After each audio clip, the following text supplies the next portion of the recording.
नमो बुद्धाय, जय भीम. मी माया दामोदर, राहणार शेगाव, जिल्हा बुलढाणा.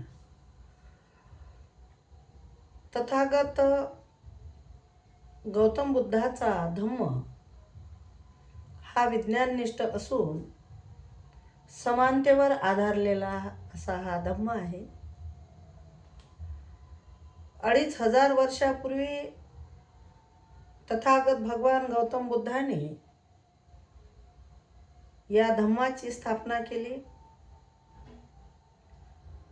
खडतर अशी तपश्चर्या करून तथागत भगवान गौतम बुद्धाला ज्ञान प्राप्त झाले नाही. 6 वर्षाच्या तपश्चर्येनंतर तथागत भगवान गौतम बुद्धाला सुजाताची खीर प्राशन करून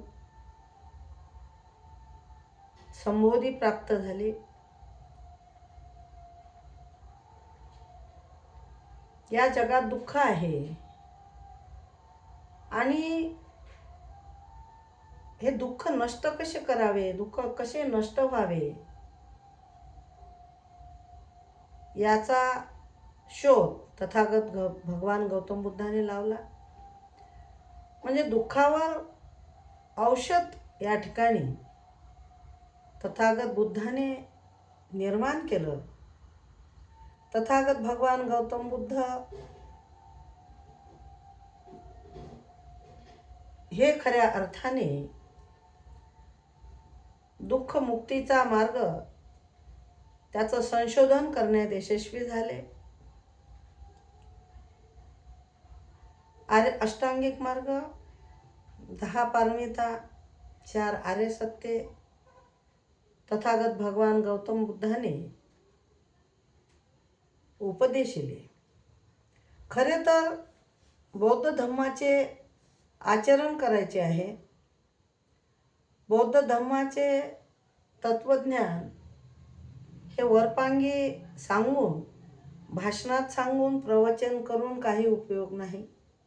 तर प्रत्येक व्यक्तीने बौद्ध धम्माच्या तत्वाचा अभ्यास करून, ते तत्व अंगीकारून, त्या तत्वावर आरूढ होऊन जर बघितले तर या देशातला प्रत्येक मनुष्य, प्रत्येक व्यक्ती, मग ती स्त्री असो की पुरुष असो, हा सुखी होऊ शकतो. जसं सुख कोणाला नको आहे, तथागत बुद्ध म्हणतात की सुखही तुमच्याच जवळ आहे आणि दुःखही तुमच्याच जवळ आहे. जसे पेराल तसे उगवेल. तुम्ही जर निंबाची बी पेरली किंवा बाभळीची बी पेरली तर त्याला बाभळीचे झाड उगवेल आणि त्याला काटेच येतील. जर बाभळीची बी पेरली आणि तुम्ही जर आंब्याची अपेक्षा केली तर तसे शक्य होऊ शकत नाही. आंब्याची बी पेरली तर त्या झाडाला आंबेच लागणार आहेत. असे तथागत बुद्धाचं जे काही तत्वज्ञान आहे ते आपल्याला शिकवते. म्हणजेच कर्म हे अत्यंत महत्त्वाचे आहे. तुम्ही जगत असताना तुमचे कर्म खूप महत्त्वाचे आहेत. कर्म हे अनेक प्रकारचे आहेत. मानसिक आहेत, शारीरिक आहेत, वाचिक आहेत. मानसिक कर्म हे आपण जगत असताना कुणाचाही द्वेष करू नये, कुणाचं वाईट चिंतू नये किंवा आपण एखाद्याचा राग करू नये.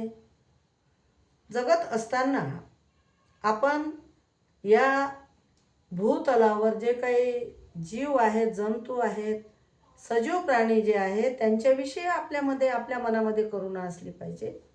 त्यांच्याविषयी आपल्याला म्हणजे आत्मीयता असली पाहिजे. आपण त्यांच्यावर प्रेम केलं पाहिजे. वृक्ष असतील, कृमी कीटक असतील, त्यांच्यावरही आपण प्रेम करा. म्हणजे सर्व प्राणी मात्रांवर प्रेम करा असा बुद्धाचा धम्म आपल्याला शिकवतो. आपण माणसावर प्रेम करत नाही. आपण एकमेकांचा तिरस्कार करतो, एकमेकांचा हेवा करतो, एकमेकांचा द्वेष करतो.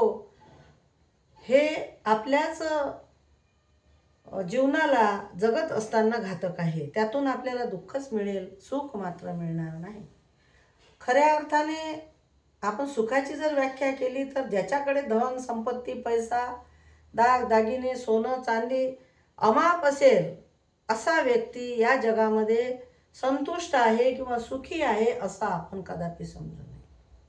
खरे तर माणूस हा समाधानी असला पाहिजे, हा संतुष्ट असला पाहिजे.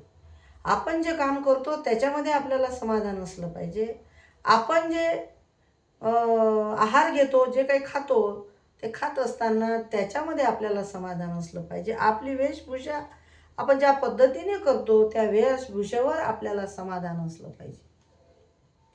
आपण काय बोलतो, बोलत असताना आपण जितकं बोलतो किंवा काय बोलतो त्याचं चिंतन मंथन करून त्याच्यावर आपल्याला समाधान असलं पाहिजे. म्हणजे आपण जगत असताना आपल्या ज्या काही मूलभूत गरजा आहेत त्या अन्न वस्त्र निवारा शिक्षण आरोग्य या मूलभूत गरजा आपण या ठिकाणी भागवत असताना किंवा आपण सम्यक आजीविका करत असताना कुणाचं मन तर दुखलं नसेल ना याचा आपण विचार केला पाहिजे. जसं एखादी दुःखद घटना घडली तर आपल्या मनाला यातना होतात, वेदना होतात, तसंच इतरांनाही त्या होत असतील याची भावना आपल्या मनामध्ये असली पाहिजे. त्याला सद्भावना असं आपण म्हणू शकतो. आणि म्हणून प्रत्येकाच्या सुखदुःखाचा विचार करून जगलं पाहिजे. प्रत्येकाच्या वैभवाचा विचार करून आपण जगलं पाहिजे. कोणी जर गरीब असेल, निर्धन असेल तर आपण त्याचा तिरस्कार करू नये, त्याला आपण वाईट लेखू नये, कमी लेखू नये. यातच आपलं या ठिकाणी एक मोठेपण आहे आणि संतुष्ट आपण त्यात राहिलं पाहिजे. दान आपण केलं पाहिजे. आपली दान पारमितासुद्धा या ठिकाणी आपण पूर्ण केली पाहिजे. तथागत बुद्धाचा धम्म हा मध्यम मार्गावर आधारित असा धम्म आहे. आपण मध्यम मार्गावर आरूढ जर झालो तर मला वाटतं कुणीही या जगामध्ये दुःखी राहू शकणार नाही. जसं तथागत बुद्धाचा धम्म हे शिकवतो की तुम्ही उपाशी राहू नका आणि जास्तही जेवू नका. जर उपाशी राहिले तर तुम्हाला त्रास होईल आणि जास्त जेवले तरी त्रास होईल. आणि म्हणून आपण आपल्या शरीराला लागेल तेवढंच आपण जेवण आहार घेतला पाहिजे. दुसरी गोष्ट अशी की आपल्याला किती बोलावं, कोणाशी किती बोलून आपण संतुष्ट होतो, प्रसंग काय आहे, समयसूचकता आपण लक्षात घेऊन त्यावर आपण बोललं पाहिजे. जास्तीचं बोलणंही कामाचं नाही आणि एकदम चूप राहणे कामाचं नाही. आणि म्हणून आपण मितभाषी बनलं पाहिजे. आपली वाणी सम्यक असली पाहिजे. सम्यक वाणी म्हणजेच आपण कठोर बोलू नये, कोणाचं मन दुखेल असं बोलू नये. अशा प्रकारे इतका सोपी हा धम्म आहे. हा फक्त आचरणावर अवलंबून आहे. आपण या धम्माचं पालन करा आणि अतिशय समाधानी व्हा. सुख त्यातच आहे. आणि म्हणून बुद्ध म्हणतात की पेराल ते उगवते. आपण जे कर्म करतो, जसे कर्म करतो त्याचं फळ आपल्याला हे निश्चितच मिळत असते.